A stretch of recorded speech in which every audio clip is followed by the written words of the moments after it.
Mari kita lanjutkan hikmah yang ke-11 ya. Ini salah satu metode atau salah satu at-tariq ya di dalam membangun keikhlasan. Ya. Maka beliau melanjutkan idfin wujudaka fi ardil khumul fama nabata mimma lam yudfan la yatimmu nitajuh. Pendamlah wujudmu di dalam tanah yang sunyi ya. Fama nabata mimma lam yudfan la yatimmu nitajuh. Biji yang tidak dipendam maka dia tidak akan sempurna tumbuhnya. Ini adalah mengenai pendidikan, terutama berhubungan dengan psikologi pendidikan, bahwa eksistensi wujud itu di dalam proses belajar seseorang itu tidak boleh dipamer-pamerin, dipublisir, atau kenapa? Karena memang ibarat biji ini belum matang, tumbuh saja belum, apalagi jadi buah, gitu loh. Apalagi ini berhubungan dengan dunia rohani. Dunia rohani itu, dunia spiritual itu harus lebih banyak disembunyikan ketika dia masih di dalam proses pendidikan. Jangan sampai orang menjadi narsis, menjadi kepingin eksis dengan wilayah spiritual ini, nanti malah akan dimakan oleh setan, dihabisin oleh penyakit-penyakit, hama dan seterusnya.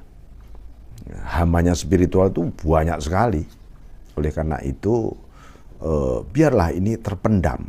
Nah, apa yang dimaksud dipendam ini, apa yang dimaksud disembunyikan ini soal bagaimana hubungan hati kita dengan Allah. Biarlah Allah yang tahu, ya. Biarlah Allah yang tahu. Karena tanpa misalnya begini, Anda bayangkan kalau makhluk Allah itu adalah Anda sendiri. Tidak ada surga, tidak ada neraka, tidak ada langit, tidak ada bumi, tidak ada manusia, tidak ada makhluk yang lain. Makhluk Allah adalah Anda sendiri. Berarti apa? Ya tidak ada yang Anda ingat, Anda lihat, Anda tuju, Anda pandang, ya kecuali Sang Khalik, yaitu Allah. Nah, itu pertama kali kita membangun sikap keikhlasan kita. Nah, karena ikhlas itu hubungannya dengan riya. Makanya riya itu adalah bentuk pamer. Oleh karena itu Ibnu Athaillah pendem eksistensimu itu apa? Eksistensimu itu ya ilmumu, amalmu, pikiranmu, perasaanmu, kemudian masa lalumu, impian-impianmu, pendam. Nanti biar Allah yang akan menumbuhkan. Tugas kita memupuk, menyirami, ya. Mungkin kalau ada yang kemoncolan daunnya nanti ya kita gunting dan seterusnya. Itu semua pendidikan. Ini adalah yang dimaksud memendam di dalam tanah yang sunyi. Jangan salah paham ya, nanti Anda gali kuburan lalu Anda memendam diri Anda. Bukan. Ya. Fama nabata mimma lam yudfan la yatimmu nitajuh. Hal-hal yang tidak pernah dipendam itu tumbuhnya tidak sempurna. Ini kenapa? Karena belum jadi, ibarat masakan baru setengah matang sudah dimakan. Itu tidak akan pernah sempurna. Nah, jadi jangan menjadi orang mudah kebelet, tergesa-gesa, al-ajalatu minasyaiton. Tergesa-gesa itu salah satu dorongan setan, maka orang harus benar-benar matang. Nah, kematangan inilah yang menumbuhkan kepribadian yang kokoh. Apalagi ini matang bersama Allah. Allah juga yang mematangkan. Nah, ini harus kita didikkan pada generasi yang akan datang. Ya. Bismillahirrahmanirrahim. Ini kalimat yang sangat luar biasa dari Ibnu Athaillah ini, memendam. Jadi ya kalau bisa seluruh amaliyah kita ini biar Allah saja ya yang memandang. Kalau masih dipandang oleh makhluk, apa sebenarnya hebatnya? Toh masih makhluk yang memandang. Ya, ini Bismillahirrahmanirrahim. Jadi merahasiakan, menyembunyikan, kelak kalau sudah tumbuh, namanya sudah tumbuh, mulai pohonnya tumbuh, berbuah dan seterusnya, itulah Anda memang memiliki kewajiban untuk menyebarkan kebajikan, menebarkan nur dan seterusnya. Tapi akar Anda sudah begitu kokoh.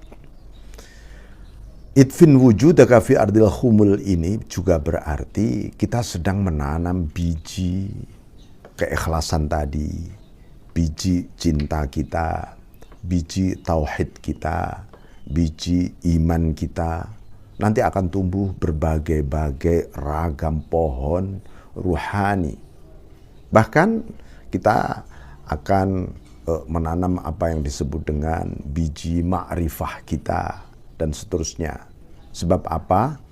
Sang arif ketika dibukakan pintu ma'rifah, misalnya, dia terpesona dengan kemakrifatannya dan menikmati kemakrifatan itu pun bisa gugur dari keikhlasannya.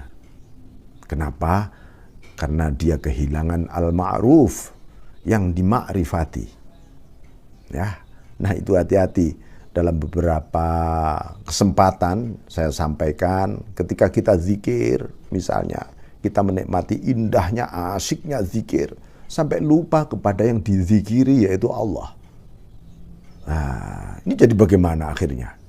Nah, lalu diam-diam, waduh, ini nafsu namanya, nafsu. Dan nafsu ini menghalangi keikhlasan kita nanti. Ya, saya kira itu yang mesti kita camkan ya di dalam proses idfin, pendamlah dirimu.